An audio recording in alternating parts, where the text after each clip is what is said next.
Hey guys, it's Michelle Pippin, the founder of Women Who Wow, the premier coaching and mentoring platform for the seriously driven woman entrepreneur. And you are watching the Women Entrepreneurs Success Show, episode 5. Our topic today is moving the line of financial success in business, how to shift ever so slightly to make sure that you get your financial windfall. We're going to cover the line, right? Like where that line falls, how it looks and how it feels, and also how to move that line. We're going to cover the mindset stuff, like being willing to walk away and being unwilling to kind of twist and please and all of this stuff that actually turns away sales as women entrepreneurs, as entrepreneurs in general. But we're also going to cover the practical stuff, like saying the stuff that needs to be said, declaring who you are and who you're for, how to sell low ticket, how to sell high ticket. But first, I want to highlight one of our Women Who Wow members, that is Debbie Adams of Nova Scotia, Canada. I want to highlight her at peoplecan.ca. She runs a group called Profitable Entrepreneurs, is a Canadian military veteran. She's visually impaired, and she is also an accountant and leader and speaker. She constantly ups her game and defies the odds, and I'm really just humbled that she is one of our own. And so I just want to give a shout out to Debbie Adams and thank her for being part of Women Who Wow. I think she's been with us now for over a year, and I'm super glad to call her one of our own. So anyway, now I want to move on to the topic of moving that line of financial abundance in our businesses, right? Because I want to shift it. There's little teeny shifts that we can create as women entrepreneurs that can help us really move from where we're watching everyone else succeed to where we're actually succeeding in our own, under our own roof, right? And so the first thing I'm going to talk about is how it looks when you are right on the line of succeeding wildly in your business, right? And so I live in the southernmost part of Southern Hampton Roads, and we're always on like the snow rain line. And I cannot tell you how frustrating this is as a parent of kids, as a wife of a school teacher, and as a student myself growing up here my whole life, right? You're always on the line. You see like the news, and they're saying like, you know, depending on where this line falls, that will determine whether you get snow or whether you get rain. Right? And I remember being so frustrated with that because I remember always thinking like, I'm so close, right? And we'd be hoping that the line fell in like a pleasing way to where we'd get the snow that we were hoping for. And I know my people up north are thinking, oh my God, like we'd be happy to send you some of our snow. But growing up in Southern Hampton Roads, we were always hoping for snow. And truthfully, I still am hoping for snow. But I saw this post. Actually, I'm going to see if I can show it to you really quickly. It's one of those Kermit the Frog posts. Hold on one second. Let me see if I can show that to you. Yeah, so everybody's posting pictures of snow, and I'm over here like, right? And so that's something that it really resonated with me just because I'm always like on the snow rain line, but also because I spent a long time on that line in business where I felt like I was so close. I was so close, and I was seeing other people succeed, and I couldn't quite figure out how to move things into my direction, right? I couldn't figure out how to have the snow and the beauty and all of that in my own business. And it seemed like I was right on the line and never quite going over it. And so when I saw a lot of this, this dialogue regarding the snow that North Carolina and Virginia recently got, I was like, you know what? We need to really talk about how to move that line in our business, because in business, it can feel like you're always getting the rain and you're never getting the snow. And the experience, the core parts of the experience are kind of the same. It's cold, there's a lot of precipitation, but one is beautiful and peaceful and can be played in, and the other is just kind of a pain. Everything is harder, heavier, and more problematic. And that's how business can be, right? When you're getting things right, then it's beautiful and you can play and you can have fun with it and you have all the beauty. And if you're getting it wrong, even ever so slightly, it can feel like you're going uphill in the snow both ways, right? And so the other difference really is with snow, right? Everyone stays home. It's a really peaceful time. You're kind of, sipping coffee by the fire. And if you're on the wrong side of the line and it's just rain and sleet, most of the time you still have to go to school and work, and it's just a miserable, miserable day. And how this feels in business is everyone else is posting beautiful winter wonderland pics, and your yard is rainy and messy and muddy. And that's exactly how a lot of women entrepreneurs are feeling. You can nearly see how amazing your business could be, and you believe it, but you're just not experiencing it. And you're wondering why you're always on the wrong side of the line, why you're always so close to this financial abundance, but you're not quite getting over there. And so here are some ways that you can move the line in your own business and life so that you're on the right side of it, and so that you can get the windfall that you deserve and that you've been working for, and that things kind of fall pleasingly, right, in your business. So the first stuff I want to cover is the mindset stuff. If you are chasing success or clients or money, by definition, it's running from you. Right? Anything you're chasing by definition is running from you. We are meant to be lighthouses, shining bright and beaconing to our ideal clients. We are not meant to be greyhounds breathlessly chasing a flag, right? That's not what we got into this entrepreneurship journey for, right? We didn't want to be chasing breathlessly after things that maybe we can hook somebody and get them on the hook and somehow get them to pay us money, right? So you want to keep that in mind. A lot of times when you feel like you're just so close, meaning you're doing a lot of the right things, you've got the exposure that you need, you can't quite understand why things aren't working out for you. A lot of times it's mindset stuff. A lot of times you're chasing. So there's a couple things that I felt like, honestly, I felt like I was succeeding despite these little things about me, despite my stubbornness, despite my rebellious nature. And I later learned I was succeeding because of those things. So one of the things that, thank you, Michelle. So one of the things that I am, that I want to talk about is a willingness to walk away, right? There's an energy to the willingness to walk away. I remember years and years ago, I started talking about something that my coach told me, which was neediness is creepy. If you're needy, then it will repel sales. And I remember promptly asking, I got a question, what if you really are needy? And you also need sales, right? What if you really are needy? What happens then? How do you not be needy when you actually are needy? And he told me, he's like, everybody has a place that they go inside themselves where everything is okay, and they know everything is going to be okay. And so, I've always been willing to walk away. I've always been willing not to chase, not to exude a neediness, because the truth is, in my soul, even when there was money whether there was money in the bank or there was no money in the bank, whether I had a cushion, or even I remember this same kind of mentality when I was watching every penny and wondering if I can get this deposited before I go into overdraft, right? And so my financial situation never dictated how willing I was to walk away. I was never willing to do blood money kind of stuff. I was never willing to give up my peace and my joy and my family time and stuff in order to make money. And so a willingness to walk away, there's an energy to it, right? There's an energy to it that is often unspoken, but is very, very palpable. When you have conditions under which you are willing to walk away, then people don't really go there. And I think about this, I'm not entirely unfortunate looking, right?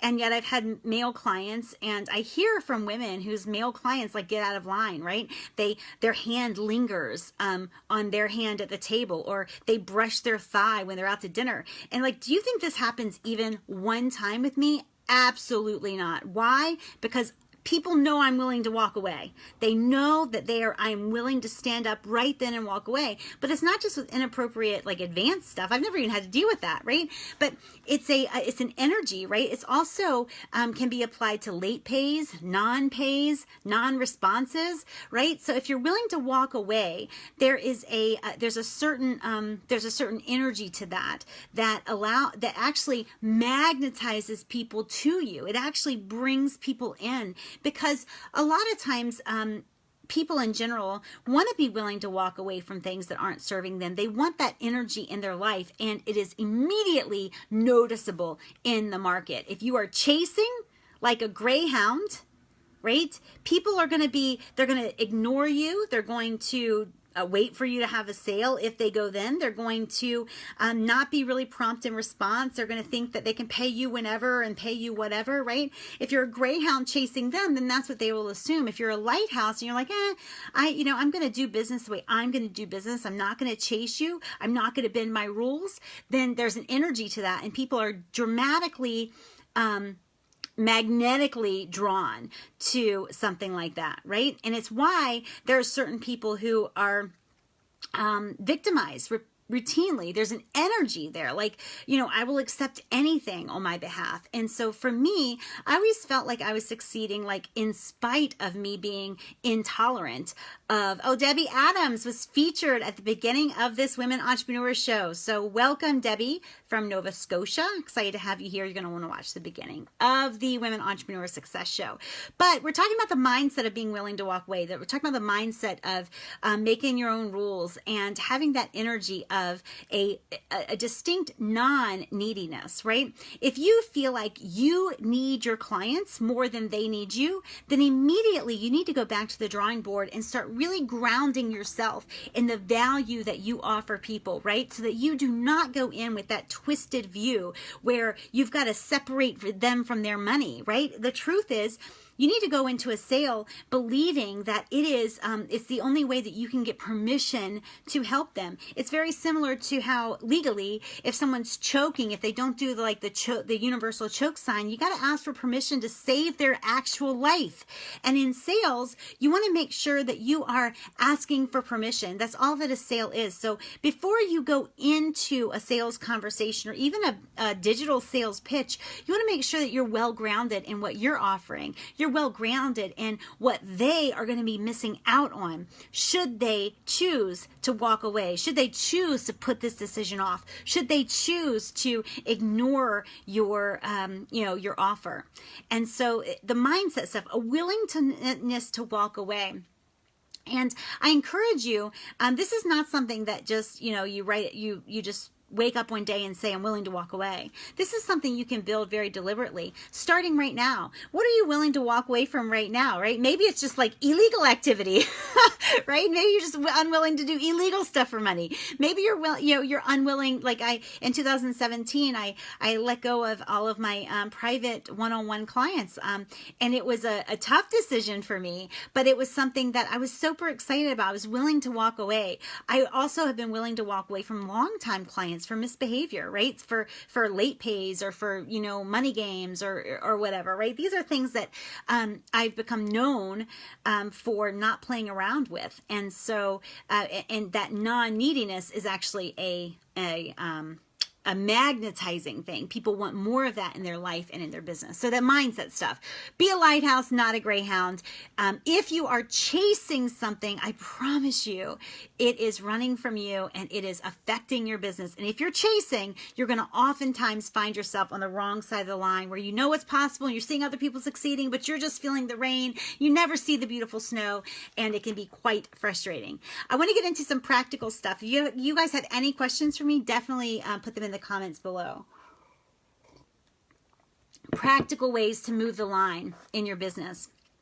Practical ways to start to see more of the financial success, see more of the yeses, see more of exactly the way you want your business to run. One is to be unavailable for anything that you don't want, right? So I am I got kind of stuck in a little bit in 2018, but in general, like, I'm unavailable for drama. I'm unavailable for clients who don't appreciate me. I'm unavailable for like strategy sessions. One of the things that I walked away from in 2018 is I don't really do like phone calls about women who wow. Right? It's like, I want it to be something that is either a hell yes or a hell no. I'm not going to debate it with you. I'm not going to agonize over it with you. I'll certainly answer questions, right? But I'm not going to like set up strategy calls to try to sell women who wow. I wouldn't even do that now for private clients because the truth is, and I'll actually get into that in the practical tips I'm going to share, but how to sell low ticket is more like where you're listing out deliverables. How to sell high ticket, the higher dollar stuff is really an energy kind of vision type thing. It's not so much like, here's what you're going to get and let's see if we're fit. It's like this kind of something you read and know for higher level clients. But anyway, so practical stuff in terms of how to move the line. So you're not always in the rain and sleet, but you also get the beautiful snow.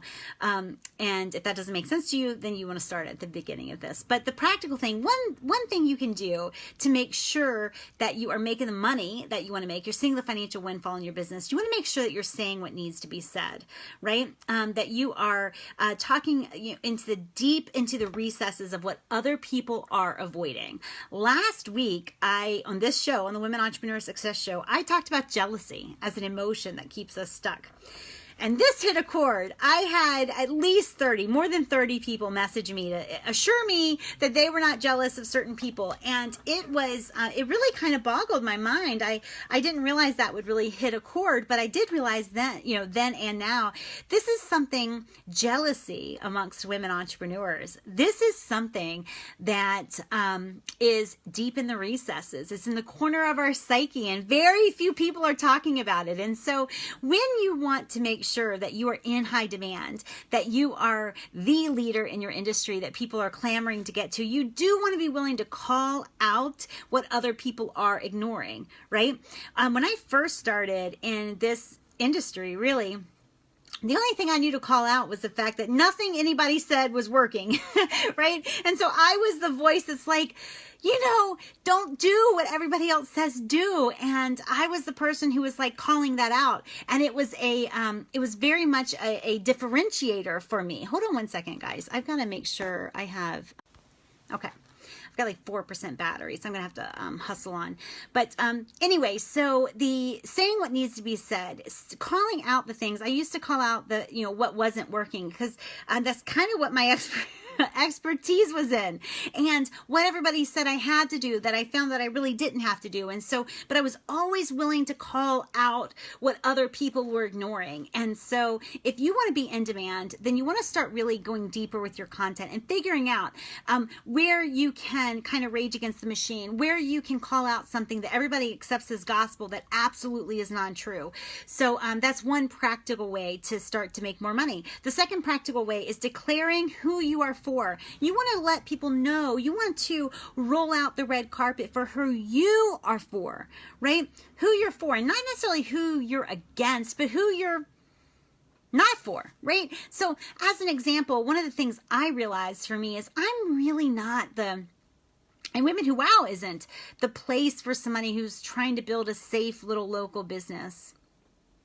I'm just not that's not our group, right? We want more than that. We want to hire a bigger reach than that. We are not interested in staying geographically anchored and limited. And so we want more reach, more impact beyond our neighborhood, beyond our city, right? And so declaring who you're for makes a big difference, because a lot of people are hesitant to do that because they're afraid to turn away money, but it really dials up the money that comes in, because when you are saying, I'm for you, then that's something that is something that it will resonate with the right people who come credit card in hand ready to sign up. I'll be very honest with you. You're going to see a lot more of this from me regarding Women Who Wow, because I'm realizing that a lot of the a lot of the questions that I'm getting that frankly I shouldn't be getting about Women Who Wow, or a lot of the hesitancies, they're from the local people. They're from, not local to me, but like they have that local mentality. They just want to build like a job for themselves, and they're not much interested in something beyond that. So declaring who you're for is a huge moneymaker. It allows you to usher in streams of people who are looking for someone who is absolutely for them. Two more things. You want to learn how to sell low ticket and high ticket in order to make money in your business. You don't just want to limit yourself, right? You want to diversify what you're selling. And so when you're selling low ticket, you do want to make sure you're focusing on deliverables, right? Like, here's what you're going to get, not in terms of like 4 modules, 4 pages each, but here are the benefits you're going to get. Here's what the tangible thing that you're going to receive. Here's how you're going to receive it. Here's what you're going to get. Here's the end result, right? So selling low ticket is very important to put those things in a bullet point form. And that's because low ticket people, and I buy low ticket, I sell low ticket and I buy low ticket, but when I'm in a low ticket relationship with someone I'm buying from, I'm just more, I'm not a higher level client for them, right? And for whatever reason, maybe I'll never be a high level client for them. Maybe I'm just kind of interested. I'm not like super committed. The high ticket stuff is all about energy and vision, right? It's about, it's the people who come to you and say, I'm ready. I want to work with you. What are the options, right? Because of your energy kind of beacon them in. It's something where they get it. If I were taking private clients and people are like, hey, can we have a strategy session? I turn them down at this point because either you kind of know or you don't. If you have a specific question, I'll answer it. But selling high ticket, you need to put out there a vision for who you work with. You want to put out there a vision for the program that you're selling for the high ticket program. You want to put out there an energy of how they're going to feel. Not so much the deliverable stuff. That doesn't matter for high ticket clients. Okay, so I apologize. I have 1% battery left. I will continue this conversation in a blog post, and I'll link to that below in the comments as soon as that goes live. I do want to make an offer of the week, and that is our 30-day sales program. You get it for 50% off. Just message me if you want that. It allows me to show up as your personal sales trainer every single day for 30 days. And if you are not a member of Women Who Wow, you should be. Message me m.me/Women Who Wow. And thank you for watching another episode of the Woman Entrepreneur Success Show. We are here every Tuesday around 11:40, right after our members only training in the Women Who Wow group. And I will talk with you guys soon. Bye.